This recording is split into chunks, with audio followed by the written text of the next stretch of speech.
रुक करते हैं एक और बड़ी खबर की ओर। बड़ी खबर नई दिल्ली से आ रही है, जहां पर मुख्यमंत्री अशोक गहलोत ने सोनिया गांधी से मुलाकात कर ली है। सोनिया गांधी से मुलाकात करने 10 जनपद मुख्यमंत्री पहुंचे थे। उन्होंने यहां से मुलाकात करने के बाद कहा है कि अच्छे माहौल में ये बातचीत हुई है। देश का संविधान खतरे में है। मुख्यमंत्री ने एक बार फिर से केंद्र सरकार पर निशाना साधा है। उन्होंने कहा है कि सरकारी एजेंसियों का दुरुपयोग हो रहा है। देश में हालात चिंताजनक है। देशद्रोह के मुकदमे दर्ज हो रहे हैं। केंद्र को राज्य सरकारों की मदद करनी चाहिए, जो अभी नहीं हो रही है। मुख्यमंत्री ने सोनिया गांधी से कई मसलों पर चर्चा की है। बंद कमरे में किन महत्वपूर्ण बातों पर चर्चा हुई है, ये फिलहाल पूरी तरह से मुख्यमंत्री ने नहीं बताया, क्योंकि मुख्य मुद्दा जिसे लेकर मुख्यमंत्री सोनिया गांधी के पास पहुंचे थे, वो जाहिर सी बात है मंत्रिमंडल फेरबदल, मंत्रिमंडल के पुनर्गठन को लेकर महत्वपूर्ण चर्चा सोनिया गांधी के साथ होने संभावित थी।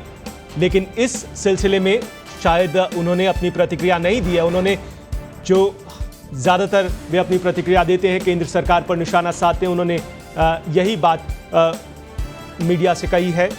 और क्या कुछ रहा है, किस तरह की चर्चा हुई है सोनिया गांधी और मुख्यमंत्री अशोक गहलोत के बीच, इस बारे में और ज्यादा अपडेटेड जानकारी ले लेते हैं। सीधा रुक करते हैं नई दिल्ली, जहां से वरिष्ठ सहयोगी पत्रिका के शादाब जुड़ रहे हैं। शादाब, क्या कुछ अपडेटेड जानकारी, मुख्यमंत्री और सोनिया गांधी के बीच मुलाकात हुई है, किन मसलों पर चर्चा, कोई बात सामने आई है अभी? जी देखिए, जो अशोक गहलोत की सोनिया गांधी से जो मुलाकात हुई है, उसके बाद अशोक गहलोत ने ये कहा है कि अच्छे माहौल में बातचीत हुई है और मंत्रिमंडल विस्तार राजनीति का जो फैसला है वो अलग पर छोड़ दिया है। जो सोनिया गांधी जो फैसला लेंगी वो उन्हें मंजूर होगा। लेकिन हालांकि उन्होंने ये कहा कि मैंने अपना पक्ष उनके सामने रख दिया है। दूसरी बात, उन्होंने तारीख को लेकर कहा कि जो तारीख मुझे पता नहीं होती, वो तारीखें जो मीडिया में आती हैं। हालांकि जो इसको लेकर उन्होंने थोड़ा बहुत मीडिया पर तंज भी किया था। और दूसरी बात, उन्होंने पेट्रोल डीजल के जो दाम है इसको लेकर काफी कुछ कहा है और वापस एक बार वही बातें दोहराई हैं जो राजस्थान में कह चुके हैं कि केंद्र सरकार पहले अपने जो दाम है वो कम करे तो ऑटोमेटिक जो राज्य सरकारें का जो वेट है वो कम हो जाता है। तो एक तरीके से उनका कहना यही था कि जो केंद्र सरकार है वो मतलब टैक्स कम करती है तो फिर उसके बाद मतलब राज्य सरकार को अपना आप हो जाता है, राज्य सरकार पर दबाव ना बनाए केंद्र सरकार। और एक और उनका जो आरोप था केंद्र सरकार की जो एजेंसियां हैं उनको लेकर बार बार वो दोहराते हैं, देशद्रोह के मुकदमे की बात करते हैं। तो ये उनकी बातें थी और करीब ये जो मुलाकात थी ये करीब आधे घंटे के करीब हुई है जी। और शादाब, मंत्रिमंडल पुनर्गठन का महत्वपूर्ण मसला है। तो ये मानकर चले कि मुख्यमंत्री और सोनिया गांधी के बीच ये जो मुलाकात है ये निर्णायक मुलाकात हो सकती है और जल्द ही अब फाइनल तरीके से एक घोषणा हो सकती है मंत्रिमंडल पुनर्गठन की। जल्द से जल्द काउंटडाउन शुरू हो गया है, मानकर चले? ये बिल्कुल सही बात है। एक तरीके से जब सीएम खुद ये बात कह रहे हैं कि उन्होंने अपनी बात मंत्रिमंडल फेरबदल को लेकर या विस्तार को लेकर रखी है, राजनीतिक नियुक्तियों को लेकर रखी है, तो बिल्कुल ये जो कंक्लूड जिसे कह सकते हैं या जो फाइनल जो डिस्कशन है वो अपन कहा जा सकता है।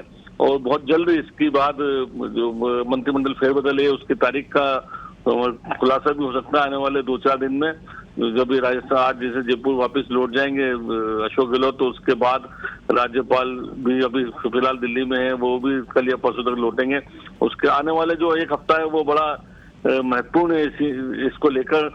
हालांकि तारीख को लेकर अभी भी संशय बना हुआ है कि ये कब होगा, लेकिन ये जरूर है कि बहुत जल्द अब ये मतलब राजस्थान का जो ऊहापोह की जो स्थिति है वो समाप्त होने वाली है जी। और शादाब, आज आपकी दिल्ली से रिपोर्ट इसी मसले को लेकर प्रमुखता से पत्रिका में भी प्रकाशित हुई है। आपसे जानकारी ये भी लेना चाहते हैं कि किस तरह के अभी संभावनाएं जताई जा रही हैं। ये जो मंत्रिमंडल पुनर्गठन होगा, इसमें मोटी मोटी क्या कुछ बातें देखने को मिल सकती हैं? कौन कितने अंदर आएंगे, नए चेहरे कितने बाहर जाएंगे, इस बारे में क्या कुछ अनुमान लगाए जा सकते हैं मोटा मोटा? ये देखिए, जो कल जो मीटिंग हुई थी वो बड़ी महत्वपूर्ण थी और उसमें एक जो 3 जो डिसीजन है वो बड़े सहमति के साथ लिए गए हैं, जो बड़े अहम फैसले हैं, बड़े फैसले हैं राजस्थान सरकार को लेकर। पहला फैसला ये है कि जिसमें जो मंत्री हैं, 3 मंत्री रघु शर्मा, हरीश चौधरी और गोविंद सिंह डोटासरा, जिनको संगठन में बहुत बड़ी जिम्मेदारियां दी हुई हैं। तो एक तरीके से इनका ये साफ तौर पर संकेत दे दिया गया है कि इनकी जो मंत्री पद है वो वापस लिया जाएगा। इस तरीके से 12 जो वैकेंसी है मंत्रिमंडल के अंदर वो क्रिएट होंगी इनके हटने के बाद। तो 12 में से 8 से जो आलाकमान की कोशिश है वो करीब करीब 10 से 12 मंत्री बनाए जाए। हालांकि अशोक गहलोत इसके लिए राजी होंगे या नहीं होंगे ये अलग बात है। उसमें फिर भी ये कहा जा रहा है कि 8 से 12 मंत्री बनाए जा सकते हैं, जिसमें 2 मंत्री वो होंगे जो पहले हटाए गए थे, जिनको बर्खास्त किया गया था, उनकी वापसी होगी। इसके अलावा बाकी जो 6-7 जो है वो नए चेहरे आएंगे उनकी जगह पर। तो एक मोटा मोटी जो है एक पिक्चर जो है थोड़ी थोड़ी साफ होनी शुरू हो चुकी है कि किस तरीके का मंत्रिमंडल हो सकता है।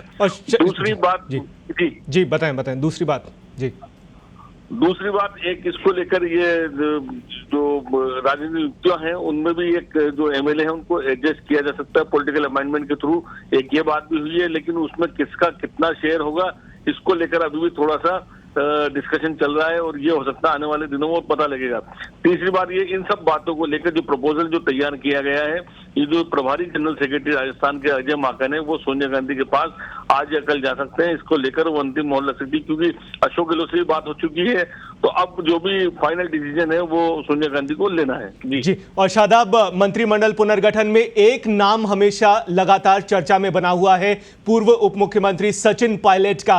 क्या मानकर चले सचिन पायलट को क्या कुछ भूमिका में रख सकती है सरकार और किस तरह से उनका यूटिलाइजेशन होगा, इस बारे में कोई संकेत मिल रहे हैं?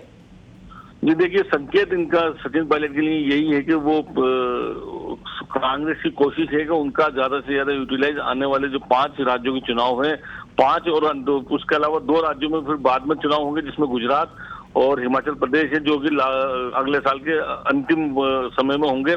तो इन 7 राज्यों में अगले साल जो है सचिन पायलट को ज्यादा से ज्यादा यूज किया जाए। अब वो किस पद के थ्रू क्या करेंगे कांग्रेस या उनको स्टाफ प्रचारक के माध्यम से करेगी, तो अभी इसको लेकर थोड़ा सा फैसला होना बाकी है। हालांकि उनको केंद्र के अंदर मतलब काम देने के लिए कोशिश की जा रही है। जी, बड़ी जिम्मेदारी, बड़ी भूमिका में सचिन पायलट रह सकते हैं। बहुत बहुत शुक्रिया शादाब। वरिष्ठ सहयोगी नई दिल्ली से बता रहे हैं कि काफी कुछ नई बातें देखने को मिल सकती हैं। नया मंत्रिमंडल पुनर्गठन होना है। मुख्यमंत्री ने ये जो मुलाकात की है सोनिया गांधी से, ये एक तरह से निर्णायक मुलाकात मानी जा रही है। अब ये मान सकते हैं कि एक तरह से काउंटडाउन शुरू हो गया है आने वाले कुछ दिनों में, यानी 10 दिन के भीतर मानकर चलिए ये संभावित मंत्रिमंडल फेरबदल, पुनर्गठन या बदलाव जो भी कुछ कहे ये हो सकता है। और ये अब वक्त आ गया है जब सभी का जो सस्पेंस बना हुआ है इस मसले को लेकर वो उसका जल्द से जल्द खुलासा होगा।